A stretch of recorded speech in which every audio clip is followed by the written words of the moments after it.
ये कमजोर लड़का एक कमाल की मेमोरी रखता है, इतनी कमाल की कि जब मोरिम तबाह हो गया था तब उसे दुनिया की सारी मार्शल आर्ट्स याद करनी पड़ी, सिर्फ इसलिए ताकि वो खो न जाए। और बदले में अलायंस उसकी फैमिली की रक्षा करने वाली थी, लेकिन आखिर में उसकी इस क्षमता से हैरान होकर उन्होंने उसे ही मार डाला ताकि वो कोई राज बाहर न निकाल सके। मगर आखिरी सेकंड में वो अपने अतीत में वापस लौट जाता है, सारी मार्शल आर्ट्स और हर घटना बिल्कुल ताजा यादों के साथ। अब वो कमजोर लड़का जिसे कभी सुरक्षा की जरूरत थी, पूरी दुनिया को उल्टा पुल्टा करने वाला है। लेकिन उससे पहले इस वीडियो को लाइक कर दो, चैनल को सब्सक्राइब कर लो और इस वीडियो को शेयर कर दो, इससे मेरी बहुत मदद होती है। अब चलते हैं कहानी पर। सब कुछ एक चट्टान की चोटी पर शुरू होता है, जहां दो लोग आमने सामने खड़े थे और जो आदमी खड़ा था वो जोसोंग स्क्वाड का कैप्टन जिनसू से कह रहा था, तुम्हारी याददाश्त सच में कमाल की है। तुम्हारी वजह से मोरिम अलायंस के सारे रिकॉर्ड्स दोबारा बहाल किए जा सके और इसके लिए मैं सच में तुम्हारा आभारी हूं। यह आदमी बहुत गंभीर था। वो था मोरिम अलायंस का नेता ब्लू डिवाइन स्वॉर्ड योंगो। उधर जमीन पर घायल पड़ा आदमी कहता है, तुमने कहा था कि सब याद कर लूं, तो मैंने सब याद कर लिया। फिर तुमने कहा कि सब दोबारा बहाल करूं, तो मैंने वो भी कर दिया। लेकिन इसके बदले तुम मुझे ऐसी दयनीय मौत दे रहे हो। और यही आदमी था जोसोंग स्क्वाड का कैप्टन जिनसू। लेकिन अलायंस का नेता कहता है, मैंने सुना है कि तुमने शिमोनाई के रिकॉर्ड्स भी याद कर लिए थे, जहां मोरिम अलायंस की अति गोपनीय जानकारियां रखी जाती थी। और अगर तुम्हारे जैसा कोई व्यक्ति डेमोनिक कल्ट के साथ मिल जाए तो मोरिम अलायंस खतरे में पड़ सकती है। इसलिए जियांगो के न्याय, बड़े उद्देश्य और मोरिम अलायंस की सुरक्षा के लिए तुम्हें अपनी यादों के साथ इस दुनिया से मिट जाना होगा। यह सुनकर जिनसू पूछता है, बड़ा उद्देश्य? आखिर इसका मतलब क्या है? और यह विकृत मोरिम अलायंस आखिर है क्या? खतरा किस बात का? मोरिम अलायंस तो पहले ही डेमोनिक कल्ट से हार चुकी है और दुनिया के आखिरी कोनों तक भागकर किसी तरह सांसें गिन रही है। ऐसी हालत में भी इसके नीचे गिरने के लिए कुछ बचा है। यह सच में हैरान करने वाली बात है। यह सुनकर नेता गुस्से में कहता है, मोरिम अलायंस डेमोनिक कल्ट को हराएगी और मोरिम की नींव दोबारा स्थापित करेगी। लेकिन हमारा लड़का पूछता है, वही मोरिम अलायंस जिसने उत्तर सागर की तरफ भागते समय अनगिनत लोगों को मांस की ढाल बनाकर कुर्बान कर दिया था। मैं सच में इसे देखने के लिए उत्सुक हूं। देखना चाहता हूं कि तुम अपना यह महान उद्देश्य कैसे पूरा करोगे। लेकिन एक बात बताऊं, जिस तरह तुम इंसानी जिंदगियों से ऊपर इस तथाकथित महान उद्देश्य को रखते हो, उसे देखकर मैं बता ही नहीं सकता कि डेमोनिक कल्ट कौन है और मोरिम अलायंस कौन है। यह सुनकर नेता पूरी तरह भड़क जाता है और कहता है, तुम पहले ही डेमोनिक कल्ट से भ्रष्ट हो चुके हो। लेकिन हमारा लड़का उसकी बात सुनने के बजाय सीधे चट्टान से छलांग लगा देता है। कूदने से पहले वो सिर्फ इतना कहता है, मैंने अपनी सेक्ट की किस्मत मोरिम अलायंस के गंदे हाथों में सौंप दी थी और आखिर में मुझे सिर्फ पछतावा मिला। लेकिन कम से कम अपनी मौत, अपनी इस अभिशप्त मौत का फैसला मैं खुद करूंगा। और इस तरह जब वो चट्टान से नीचे गिर रहा था, वो सोच रहा था कि जिंदगी नरक थी, क्योंकि उसे सब कुछ याद रहता था। जब न्याय और बुराई के बीच युद्ध शुरू हुआ था, मोरिम अलायंस और डेमोनिक कल्ट के बीच, तब वो और उसके जूनियर्स एक कमजोर और महत्वहीन सेक्ट के योद्धा होने के बावजूद युद्ध में झोंक दिए गए थे। लेकिन डेमोनिक कल्ट शक्तिशाली थी और मोरिम अलायंस बहुत कमजोर। आखिरकार मोरिम अलायंस ने उत्तर सागर की तरफ भागने का फैसला कर लिया और उन्हें मांस की ढाल की तरह इस्तेमाल किया गया ताकि मोरिम अलायंस के ऊंचे पदों वाले अधिकारी भाग निकलने के लिए समय हासिल कर सके। और फिर वही अभागी अलायंस उत्तर सागर पहुंचने के बाद उसके पास एक प्रस्ताव लेकर आई। उन्होंने कहा कि उसे मोरिम अलायंस के सारे रिकॉर्ड्स याद करने होंगे और अगर वो सब कुछ याद करके उत्तर सागर के उनके बेस पर दोबारा बहाल कर दे तो वे टाइल सेक्ट के उसके जूनियर्स को युद्ध भूमि से हटा देंगे। इसलिए जिनसू ने पागलों की तरह सब कुछ याद करना शुरू कर दिया। लेकिन आखिर में उसे बदले में यही मिला और अपने आखिरी विचारों में वो सोचता है, क्या उसे लाइब्रेरी में किताबें याद करने के बजाय युद्ध भूमि में जाना चाहिए था? अगर वो गया होता तो शायद कम से कम एक व्यक्ति को बचाने के लिए अपनी जान दे सकता था। लेकिन आखिर में उसे पता था कि जवाब नहीं है। उसे इससे पहले और ज्यादा मेहनत से मार्शल आर्ट्स का अभ्यास करना चाहिए था। अब ये सब सच में बहुत बुरा लग रहा था। और आखिर आसमान ने उसे ऐसी क्षमता क्यों दी? अगर सच में उसे कुछ देना ही था तो इंटरनल एनर्जी जैसी कोई अच्छी क्षमता दे सकते थे। मौत का सामना करते हुए जिनसू गहराई से पछताता है, काश वो थोड़ा और मजबूत होता ताकि अपने जूनियर्स को बचा पाता। उसे दूसरों से उनकी रक्षा की भीख मांगने के बजाय खुद मजबूत बनना चाहिए था। दूसरों की रक्षा करने वाला वही होना चाहिए था, सिर्फ उनकी नहीं बल्कि अपनी भी। और लगता है कि उसकी ये इच्छा उसकी उम्मीद से भी ज्यादा मजबूत थी, क्योंकि आंखें बंद करने के कुछ ही सेकंड बाद वो फिर से जाग जाता है। साफ आसमान को देखते हुए उसके सिर पर कई पत्तियां पड़ी थी और कुछ बच्चों की आवाजें उसे उठने के लिए कह रही थी। और उसके सामने खड़ा एक लड़का उसे बेवकूफ कहता है और उसकी तरफ लकड़ी की तलवार तानकर कहता है कि उसके जूनियर्स इससे भी ज्यादा सह लेते हैं और वो सच में बहुत ही दयनीय है। लेकिन हमारा लड़का जिनसू याद करने लगता है कि ये याददाश्त सच में एक अभिशाप है और वो गुस्से में दांत पीसते हुए उठ खड़ा होता है, क्योंकि मरने के इस पल में भी ये अभिशप्त याददाश्त उसे शुरुआत से लेकर अब तक की हर चीज याद दिला रही है। और यकीनन बहुत दर्द होता है, लेकिन जब हमारा लड़का सामने देखता है तो उसे कुछ अजीब महसूस होता है, क्योंकि वो अपनी ही सेक्ट के शिष्यों से घिरा हुआ था और वो तुरंत इस जगह को अपनी टाइल सेक्ट के ट्रेनिंग ग्राउंड के रूप में पहचान लेता है। वो पीछे अपने कुछ दोस्त शिष्यों को देखता है और जाहिर तौर पर वो बहुत भावुक हो जाता है और उन्हें गले लगाने के लिए दौड़ पड़ता है। वो उस लड़की को जूनियर सिस्टर होंग के रूप में पहचानता है और वो उलझन में पूछती है कि वो आखिर कर क्या रहा है। और दूसरी तरफ बेवकूफ गुयोनपी खड़ा था, जो अपने सीनियर ब्रदर से पूछता है कि क्या कुछ हुआ है। और उनके पीछे कई दूसरे लड़के भी खड़े थे जो उसके लिए काफी चिंतित थे और पूछ रहे थे कि आखिर क्या हो रहा है। और हमारा नायक उन सबको अपनी टाई सेट के जूनियर्स के रूप में पहचान लेता है और वो खुद से कहता है कि वो सच में यादों का एक गोदाम है और ये अभिशप्त याददाश्त फिर भी आखिर में ये एक अच्छी चीज साबित हुई। लेकिन जाहिर तौर पर उसकी ये बातें बाकी लोगों को बहुत उलझन में डाल देती है। और फिर वो लड़की को हल्का सा छेड़ते हुए कहता है कि वैसे भी जूनियर सिस्टर होंग जब छोटी थी तब भी प्यारी थी और उसने कभी इस बारे में नहीं सोचा था, क्योंकि वो हर समय उसे परेशान करती रहती थी। और सच कहें तो उसे उस समय की उसकी शरारतों की बहुत याद आती है। और दूसरा लड़का, जब वो लोग छोटे थे तब गुयोनपी का बिस्तर गीला कर देना बहुत परेशान करने वाला था, लेकिन अगर वो सच में समय में वापस जा सकता तो वो उसकी चादरें 100 या 1000 बार भी धो देता। और जब हमारा लड़का पागलों की तरह पुरानी बातें याद कर रहा था तो पीछे से लकड़ी की तलवार लिए एक और लड़का पूछता है कि क्या जिनसू डर की वजह से पागल हो गया है, क्योंकि उसे द्वंद्व युद्ध लड़ना है। और बहुत घमंड से वो लड़का कहता है कि अगर उसने अभी अपनी तलवार नहीं उठाई तो जिन जूनियर्स की उसे इतनी चिंता है उन्हें उसकी जगह उसका प्रतिद्वंद्वी बना दिया जाएगा। और ये देखकर हमारा प्रोटा काफी नाराज हो जाता है, सोचते हुए कि ये दृश्य उसे उसकी अच्छी यादें दिखा सकता था। लेकिन नहीं, उसे यही दयनीय बेवकूफ याद आया। ग्योन रयोंग मर्चेंट ग्रुप का कीमती युवा मालिक, जो अपनी सेक्ट में बहुत सारा पैसा देकर शामिल हुआ था। और ये वही आदमी था जो अपने पिता के पैसे और ताकत के भरोसे द्वंद्व युद्ध के बहाने सेक्ट के शिष्यों को लगभग मौत के कगार तक पीट देता था। और कोई भी उसका विरोध नहीं कर सकता था, क्योंकि उन्हें डर था कि कहीं उनकी स्पॉन्सरशिप बंद न हो जाए। इसलिए वे चुपचाप मार खाते रहते थे। लेकिन अब हमारे प्रोटा के लिए ये सिर्फ एक याद भर थी। तो वो कहता है हाँ, चूंकि उसे इतनी मार खाने की इच्छा है और अगर उसकी यादें खुद उसे पिटाई देने पर तुली हुई है तो वो इसे कैसे मना कर सकता है। तो क्यों न वो अपने अतीत का थोड़ा बदला भी ले ले। लेकिन ये सुनकर वो लड़का बहुत गुस्सा हो जाता है। उसे लगता है कि जिनसू बहुत घमंडी हो गया है और वो तुरंत उसकी तरफ झपट पड़ता है। जिनसू उसके मूवमेंट्स को ध्यान से देखने लगता है और वो उस तलवार कला को पहचान लेता है जिसे उसने अपनी पिछली जिंदगी में झेला था। सामयोंग स्वॉर्ड, एक मार्शल आर्ट जिसे ग्योरियोंग मर्चेंट ग्रुप ने मशहूर भटकते योद्धा वोंसो से खास तौर पर मंगवाया था। ये एक घुमंतु शैली के लिए उपयुक्त कला थी। इसके तलवार के वार बेहद खुरदरे लेकिन अविश्वसनीय रूप से हिंसक थे और उस समय टाउल सेट के युवा शिष्य इसके सामने पूरी तरह असहाय हो जाते थे। उस दौर में जिनसू ने इसके फॉर्म और सांस लेने के पैटर्न पहली बार देखते ही याद कर लिए थे, लेकिन उसके पास उनसे बचने और जवाबी हमला करने की क्षमता नहीं थी। हालांकि बाद में उसने डेमोनिक कल्ट के जिन पागल राक्षसों का सामना किया था उनकी तुलना में इस लड़के का हमला कुछ भी नहीं था, इसलिए वो आसानी से उसके वार से बच जाता है। और ये देखकर वो लड़का बहुत हैरान हो जाता है। एक बार फिर जिनसू अतीत को याद करता है। उस अभिशप्त लाइब्रेरी में उसे जिन तकनीकों को एक एक करके याद करना पड़ा था उनकी तुलना में इस लड़के के वार कुछ भी नहीं थे। वो अपनी आंखों से सब कुछ साफ साफ देख सकता था। और फिर वो सीधे उसकी तरफ बढ़ता है सोरचोन स्वॉर्ड टेक्निक की पहली बुनियादी चाल के साथ। और हमला होते ही वो लड़का हैरान होकर इसे सोरचोन स्वॉर्ड टेक्निक के रूप में पहचान लेता है, लेकिन उसे ये बिल्कुल अविश्वसनीय लगता है। फिर हमारा लड़का वापस उसकी तरफ आता है और उस पागल सी मुस्कान के साथ कहता है कि ये सच में बहुत अच्छा है और अपनी सोन स्वॉर्ड टेक्निक से ऐसे आदमी को हराना सच में शानदार और बहुत संतोषजनक है। और फिर वो उसकी खोपड़ी पर एक तलवार मार देता है, लेकिन जैसे ही वो लड़के पर हमला करता है वहां मौजूद हर कोई चुप हो जाता है, पूरी तरह स्तब्ध। और वो अमीर लड़का चिल्लाने लगता है कि उसने सच में ग्योल ह्योंग मर्चेंट ग्रुप के सबसे बड़े बेटे पर इस घटिया सोन स्वॉर्ड टेक्निक से हमला करने की हिम्मत की है और अब उसे इसके परिणाम भुगतने होंगे। वो हमारे लड़के की तरफ दौड़ता है और कहता है कि ये सब उसी की गलती है, लेकिन अगले ही पल वो बेहोश होकर जमीन पर गिर जाता है और हमारा लड़का खुद थोड़ा उलझन में पड़ जाता है। और उस लड़ाई को देखकर बाकी शिष्य बेहद उत्साहित हो जाते हैं। वे जश्न मनाने लगते हैं, कहते हुए कि मोनोर जान सच में कमाल का है। उन्हें पता ही नहीं था कि वो इतना ताकतवर है। कुछ तो उसे पहले दयनीय समझने के लिए माफी भी मांगते हैं। उधर हमारा प्रोटा उत्साह से कांपने लगता है, सोचते हुए कि मरने से पहले शेयों को एक बार पीट पाना सच में संतोषजनक था और अब वो बिना किसी पछतावे के मर सकता है।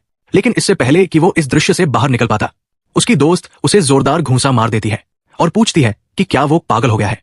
अगर गुइडो रयोंग मर्चेंट ग्रुप ने उनका स्पॉन्सर बनना बंद कर दिया तो वे लोग बुरी तरह बर्बाद हो जाएंगे। और क्या उसे सच में लगता है कि बाकी सब लोग मूर्ख थे जो उस बेवकूफ से मार खाते रहते थे। लेकिन जब वो लगातार चिल्ला रही थी, हमारे लड़के ने एक अजीब बात नोटिस की। इस घूंसे में दर्द हुआ और तभी उसे समझ आता है कि ये कोई भ्रम नहीं है, ये हकीकत है। और फिर वो उसे और जोर से मारती है, पूछते हुए कि वो कैसी बकवास कर रहा है और क्या वो सच में पागल हो गया है? और हमारा लड़का उस वार के बाद जमीन पर गिर जाता है और तभी समझता है कि वो सचमुच अतीत में वापस लौट आया है। और कुछ समय बाद हमारा लड़का एक कमरे में शांति से बैठा हुआ था, जो कुछ हुआ था उसके बारे में सोचते हुए। और जब उसने आंखें खोली तो खुद को इन्फर्मरी के बिस्तर पर लेटा हुआ पाया।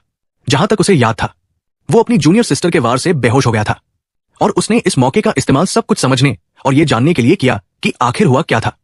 सब कुछ शुरू हुआ था डेमोनिक कल्ट के पुनर्जन्म से और मोरिम अलायंस, जिसने डेमोनिक कल्ट का विरोध किया था, युद्ध हारने के बाद नष्ट हो गई थी।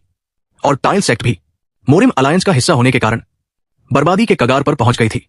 इसी बीच उसकी असाधारण याददाश्त की वजह से उसे अलायंस की सभी किताबें याद करने और दोबारा बहाल करने का काम सौंपा गया। और बात यहां तक पहुंच गई थी कि वो और कुछ याद ही नहीं कर पा रहा था। फिर भी उसने कहा था कि वो मोरिम अलायंस की हर किताब और हर दस्तावेज को अपने दिमाग में बिना एक भी अक्षर भूले सुरक्षित रखेगा। और बदले में उसने सिर्फ एक चीज मांगी थी कि उसके जूनियर्स को युद्ध भूमि से हटा दिया जाए। लेकिन उन्होंने कहा कि उसकी ये याददाश्त भविष्य में मोरिम अलायंस के लिए बाधा बन सकती है। और उसके बाद उसे लगा कि वो मर गया। लेकिन जब उसने आंखें खोली तो वो अतीत में लौट चुका था और उसके दिमाग में बची हुई मार्शल आर्ट्स मैनुअल्स की यादों की वजह से वो शेयों को हरा पाया, जिसे वो अपनी मूल जिंदगी में कभी नहीं हरा सकता था। लेकिन अब उसे बिल्कुल समझ नहीं आ रहा था कि आखिर चल क्या रहा है। और सोचने पर उसे एहसास हुआ कि उसका शरीर और उसके कपड़े तो पहले जैसे हो गए थे, लेकिन सिर्फ ब्लू ड्रैगन रिंग उसके साथ अतीत में लौटी थी। और ये उन कुछ जीतों में से एक थी जो उन्होंने डेमोनिक कल्ट के खिलाफ अनगिनत लड़ाइयों में हासिल की थी। Blue dragon ring, demonic cult के लॉ प्रोटेक्टर का ब्रेसलेट, जो उसे एक ट्रॉफी के रूप में मिला था। और उसे याद आया कि उसकी पिछली जिंदगी में जब उसकी आखिरी सांस निकली थी, तभी ये ब्रेसलेट अचानक तेजी से चमकने लगा था। लेकिन क्यों? क्या ये ब्रेसलेट उसके अतीत में लौटने से जुड़ा हुआ है? और शायद ये सच भी हो सकता है। लेकिन तभी उसे बाहर से किसी के चिल्लाने की आवाज सुनाई देती है, कहते हुए कि अगर उन्होंने उस कमीने को उनके हवाले नहीं किया तो मामला यही खत्म नहीं होगा। और उसे अभी उस आदमी को देखना है जिसने उसके बेटे का सिर फोड़ दिया। लेकिन सेक्ट लीडर माफी मांगते हुए कहता है कि ये उसकी निगरानी की गलती थी और विनती करता है कि जो कहना है उससे कहें, जिनसू से नहीं। लेकिन व्यापारी कहता है कि वो ये भूल रहा है कि भले ही शियोंग योंग अस्थायी रूप से टाइल सेक्ट में दर्ज है, लेकिन परिस्थितियों के हिसाब से वो उनके मर्चेंट ग्रुप का वैध उत्तराधिकारी है और उनकी सेक्ट उनके पैसों पर चल रही है। तो अगर वो इसी महीने से फंडिंग बंद कर दे तो फिर उनका क्या होगा? लेकिन सेक्ट लीडर कहता है कि उसे ये बात अच्छी तरह पता है और वो हमेशा मर्चेंट ग्रुप की दयालुता के लिए आभारी रहेगा। लेकिन क्योंकि जिनसू भी बेहोश हो गया था तो लगता है कि शियोंग योंग को भी चोट लगी होगी, इसलिए वे उससे सख्ती से निपटेंगे। और वो विनती करता है कि इस बार इस मामले को यही छोड़ दिया जाए। हमारा लड़का तुरंत पहचान लेता है कि उनमें से एक सेक्ट लीडर है और दूसरा साफ तौर पर गु योसे सियोक है, शियोंग योंग का पिता, जिसे उसने कल ही सबक सिखाया था। और व्यापारी कहता है कि उस जिनसू को सजा दी जाए। एक मामूली किसान की इतनी हिम्मत कैसे हुई कि वो अपनी औकात भूल जाए? और इसी वजह से टाइल सेक्ट आज इस हालत में है। अगर सेक्ट लीडर ने शुरू से सही शिक्षा दी होती तो ये सब कभी नहीं होता। और एक बार फिर सेक्ट लीडर माफी मांगता है। ये सब सुनकर जिनसू बहुत गुस्सा हो जाता है और कहता है कि तो उसे सच में दूसरी जिंदगी मिली है और वो इस मौके को बिल्कुल बर्बाद नहीं करेगा। फिर वो धीरे धीरे उठ खड़ा होता है, सोचते हुए कि क्या अब थोड़ा हंगामा मचाने का समय आ गया है। और बाद में जब व्यापारी जाने वाला था तो सेक्ट लीडर उसकी उदारता के लिए धन्यवाद देता है। लेकिन व्यापारी के जाते ही वो चिल्लाने लगता है कि वो इस बार सिर्फ एक बार के लिए इसे छोड़ रहा है। लेकिन उसकी हैरानी की बात यह थी कि उसका इंतजार करने वाला कोई और नहीं बल्कि हमारा लड़का था, जो घर की छत पर खड़ा था। वो कहता है कि उसने सुना है कि वो उसे बड़ी बेताबी से ढूंढ रहा था। और फिर वो उसके सामने आकर कहता है कि वो एक मामूली किसान है, जिनसू। और वो मोटा आदमी हैरानी से पूछता है कि क्या सच में वही है? तो यही वो कमीना है जिसने उसके बेटे को चोट पहुंचाई थी। लेकिन हमारा लड़का मन ही मन सोचता है कि वो उसे कमीना कह रहा है, जबकि उम्र में तो उससे बड़ा भी नहीं है। लेकिन अगले ही पल उसे एहसास होता है कि असल में वो उससे बड़ा है, क्योंकि वो अतीत में वापस लौट चुका है। फिर वो एक कदम आगे बढ़ता है और कहता है कि आखिर एक द्वंद्व युद्ध में सिर पर सिर्फ एक वार लगने के कारण इतना हंगामा करने की क्या जरूरत है? जब सीनियर ब्रदर बाद में मोरिम अकेडमी में प्रवेश करेगा तो क्या वो उसका पीछा करते हुए वहां भी ऐसा ही तमाशा करेगा? ये सुनकर व्यापारी बहुत गुस्सा हो जाता है और पूछता है कि वो आखिर कहना क्या चाहता है। उसने कायरों जैसी चालें चलकर द्वंद्व युद्ध का बहाना बनाया और उसके बेटे का सिर फोड़ दिया। और शियोंग योंग ऐसा बच्चा है जिसे टाइल सेक्ट जैसी जगह पर मार्शल आर्ट्स सीखने की भी जरूरत नहीं है। उन्हें बस तब तक उसकी पूरी निष्ठा से सेवा करनी है जब तक वो मोरिम अकेडमी में दाखिल नहीं हो जाता। लेकिन हमारा लड़का कहता है कि 10 से भी ज्यादा जूनियर्स ऐसे हैं जो सीनियर ब्रदर ग्योल के वार खाने के बाद कई दिनों तक उठ नहीं पाए थे और तब वे लोग उसे द्वंद्व युद्ध कहते थे। फिर वो कहता है कि उसे भी एक बात कहने दी जाए। एक ऐसे व्यक्ति का मोरिम अकेडमी में दाखिला लेना जिसकी मार्शल आर्ट्स इतनी कमजोर है कि वो तीसरे दर्जे की सेक्ट के एक साधारण किसान से हार जाए। लगता है वो खड़े खड़े सपने देख रहा है। ये सुनकर व्यापारी और भी ज्यादा गुस्सा हो जाता है। वो उसे नालायक कहता है और पूछता है कि वो इतना घमंडी कैसे हो सकता है। क्या उसे लगता है कि अगर उसका मर्चेंट ग्रुप टाइल सेट की स्पॉन्सरशिप बंद कर दे तो भी वो जिम्मेदारी उठा सकता है? लेकिन हमारा लड़का पूछता है, जिम्मेदारी? कैसी जिम्मेदारी? मोटा आदमी कहता है कि भले ही टाइल सेक्ट बैक पॉल बोंग का हिस्सा है, फिर भी वो एक तीसरे दर्जे की सेक्ट है जो विलुप्त होने के कगार पर है, और अगर वो चाहे तो किसी भी दूसरी सेक्ट के साथ किसी भी समय सौदा कर सकता है। लेकिन अगर ऐसा हुआ तो टाइल सेक्ट को अगले दिन के भोजन की भी चिंता करनी पड़ेगी। फिर वो पूछता है कि इस बारे में उसका क्या कहना है। हमारा लड़का बैक पॉल बोंग की अवधारणा को याद करने लगता है। ये मोरिम अलायंस की 108 मुख्य सेक्ट्स को संदर्भित करता है और टाइल सेक्ट उनमें से एक है। दूसरे शब्दों में, टाइल सेक्ट एक तीसरे दर्जे की सेक्ट है जिसने अपनी पुरानी महिमा खो दी है, और ये 108 सेक्ट्स वाला नाम अब सिर्फ नाम भर रह गया है। लेकिन फिर भी मोरिम इन सेक्ट्स को एक विशेषाधिकार देता है। मोरिम अकेडमी की प्रवेश परीक्षा के दौरान हर सेक्ट एक शिष्य को बिना अलग परीक्षा के विशेष प्रवेश के लिए सिफारिश कर सकती है। यानी भले ही गुई शियोंग एक मर्चेंट ग्रुप का वैध उत्तराधिकारी है और मूल रूप से बैक पॉल बोंग का हिस्सा नहीं है, फिर भी उसने भारी स्पॉन्सरशिप राशि देकर उनकी छोटी सी सेक्ट का नाममात्र शिष्य बनकर विशेष प्रवेश का रास्ता खरीदा था। लेकिन वर्तमान में लौटते हुए हमारा लड़का उसे कहता है कि ठीक है, आगे बढ़ो और ऐसा कर दो। ये सुनकर मोटा आदमी हैरान हो जाता है और पूछता है कि वो क्या कह रहा है। लेकिन जिनसू फिर से जिम्मेदारी की बात दोहराता है और कहता है कि आज से वो सारी जिम्मेदारी खुद उठाएगा। लेकिन वो सच में एक बात को लेकर उत्सुक है। विशेष प्रवेश की चयन प्रक्रिया में अब 1 साल से भी कम समय बचा है, तो फिर उसने अपने बेटे को बैक पॉल बोंग की कई दूसरी सेक्स की जगह इतनी दयनीय जगह पर क्यों भेजा? और यकीनन ऐसा इसलिए तो नहीं था क्योंकि बाकी सभी ने उसे ठुकरा दिया था। यह सुनकर व्यापारी गुस्से से लाल हो जाता है। उधर हमारा प्रोटा याद करता है कि अपनी पिछली जिंदगी में वे लोग इस अभागे मर्चेंट ग्रुप की हर सनक पूरी करते थे, और व्यापारी पूछता है कि उसकी जैसी तुच्छ औकात वाला लड़का उसके सामने इतनी बदतमीजी से बात करने की हिम्मत कैसे कर सकता है। लेकिन जिनसू सोचता है कि असल में उन्होंने ही शियोंग योंग को विशेष प्रवेश के लिए सिफारिश की थी और मोरिम अकेडमी में पहुंचाया था। और आखिरकार व्यापारी और नहीं सुन पाता।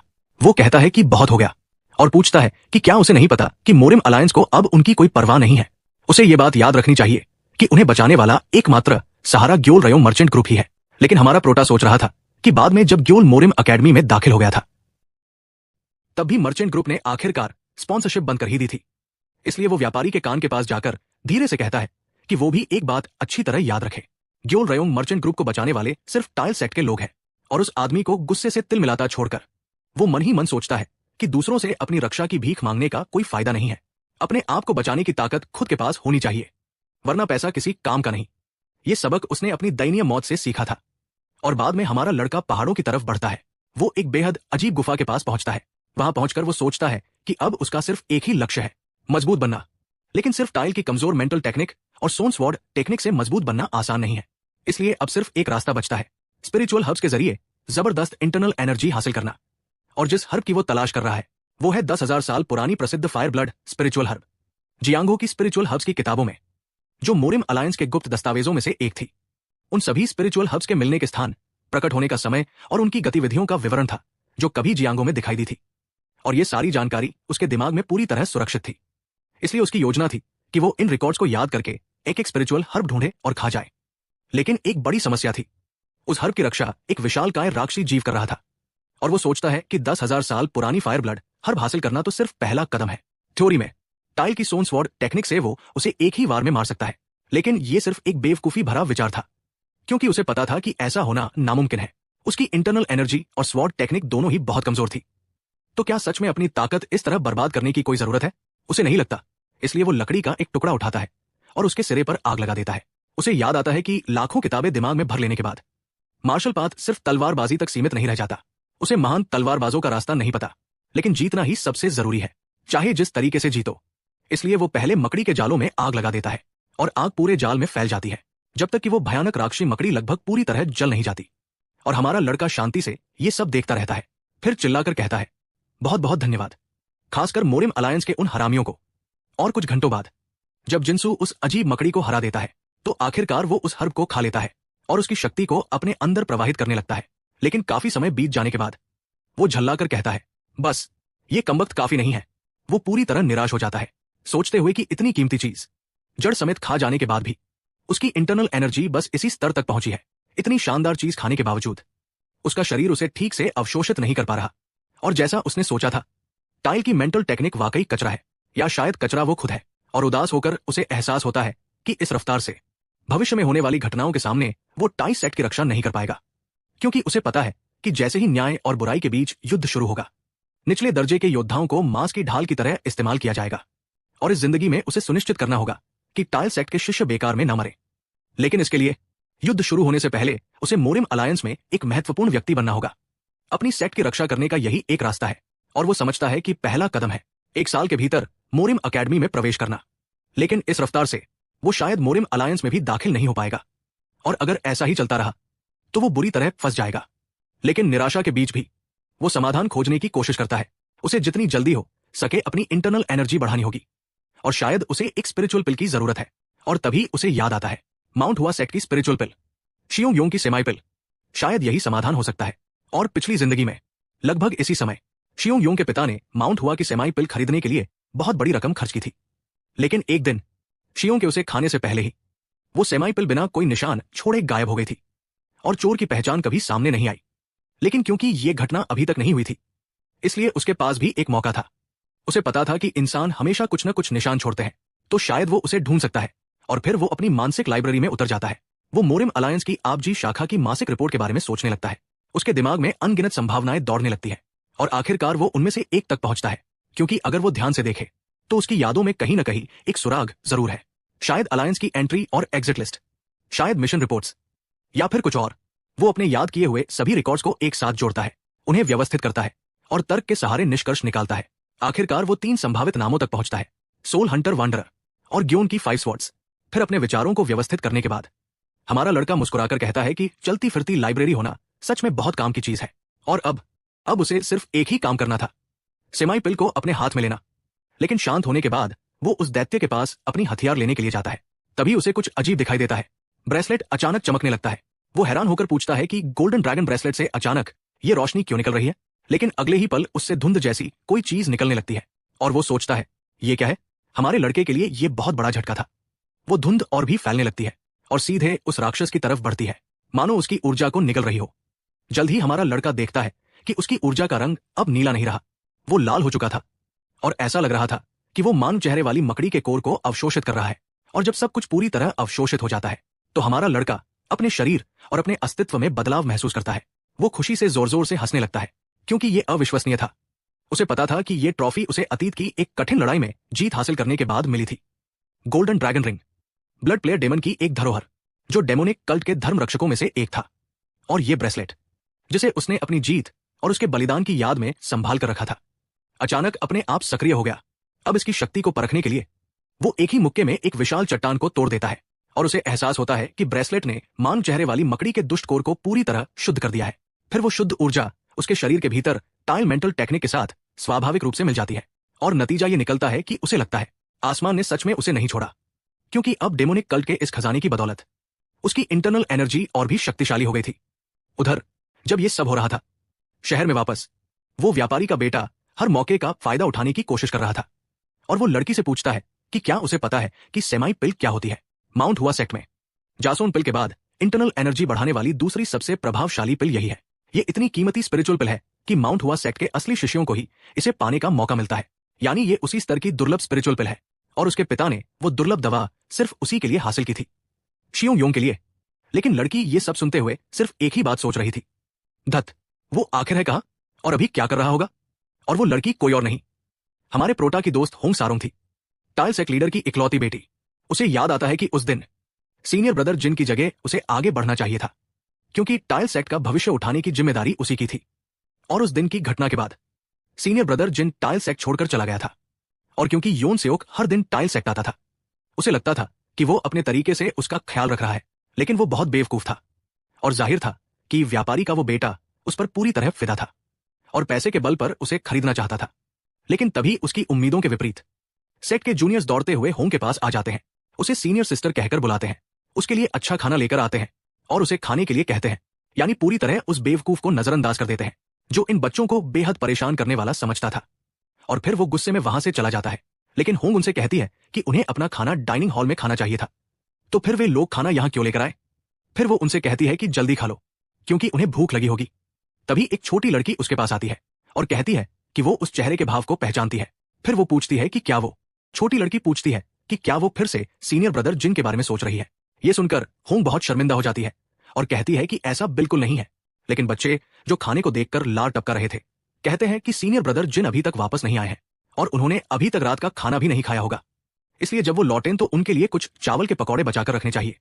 एक और लड़का कहता है कि ये मांस सीनियर ब्रदर जिन का सबसे पसंदीदा है, अगर वो इसे अकेले खा ले तो ये बहुत बुरी बात होगी, इसलिए वो उनके लौटने तक इंतजार करेगा। ये देखकर होंग अचानक उनके कुछ चावल के पकौड़े छीन लेती है, जिससे दोनों बच्चे बहुत हैरान हो जाते हैं। फिर वो कहती है कि अगर उन्होंने अभी नहीं खाया तो वो उनका सारा खाना छीन लेगी। ये सुनकर दोनों बच्चे डर जाते हैं और जल्दी जल्दी खाना शुरू कर देते हैं। उधर होंग मन ही मन सोचती है, आखिर वो लड़का कर क्या रहा है, बच्चों को उसकी चिंता में छोड़कर चला गया है। जिनसू सच में एक बेवकूफ है। उधर उसी रात व्यापारी का मुखिया अपने बेटे के भविष्य की संभावनाओं को लेकर बहुत उत्साहित था, क्योंकि वो जल्द ही उस पिल को खाने वाला था। और जब ये भव्य दावत चल रही थी, तभी एक आदमी छतों के ऊपर से छलांग लगाते हुए आगे बढ़ रहा था। और जाहिर है वो एक चोर था। कुछ समय बाद वो जंगल में पहुंचता है और अकेले हंसने लगता है। वो कहता है, तो ये है माउंट हुआ की मशहूर सेमाई पिल। और ये आदमी था सोल हंटर वांडरर। जैसे ही वो पिल को देखने के लिए डिब्बा खोलता है, वो और भी ज्यादा उत्साहित हो जाता है, क्योंकि उसे पता था कि अगर वो इस स्पिरिचुअल पिल को खा ले तो उसके पास इतनी इंटरनल एनर्जी होगी कि वो मैड हेवेंस डिवाइन पाम का गुप्त कौशल सीख सके और अब यहां से निकलने का समय आ गया था। लेकिन उसकी हैरानी के लिए कोई पहले से ही उसका इंतजार कर रहा था और अगले ही पल उसका सिर धड़ से अलग कर दिया गया। पिल उठाने के बाद वो आदमी कहता है, मुझे माफ करना, लेकिन ये चीज मुझे लेनी ही पड़ेगी, क्योंकि मुझे इसकी जरूरत